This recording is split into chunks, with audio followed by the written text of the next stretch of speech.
Bu joylarga akalar mendan tashqari yana biron kimlar kelganmi?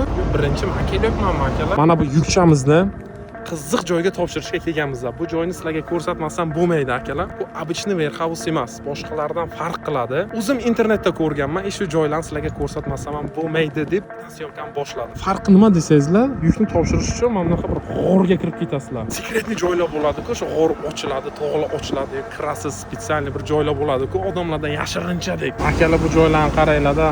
Mamlak qilib backup qilasizlar.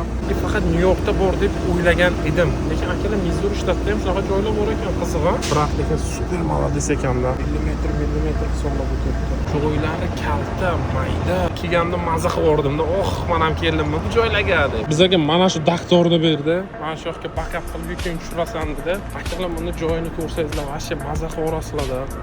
Mana shunchagina joychadan traktorni hozir kirgizib backup qilib yukimni tushirishim kerak. Agar qila olmasam yukimni olmaydi. Yukni topshira olmasangizlar pulim yo'q. Qisqasi mana shunaqa joylarga kelib, yuklarni topshirib chiqib ketyapmiz.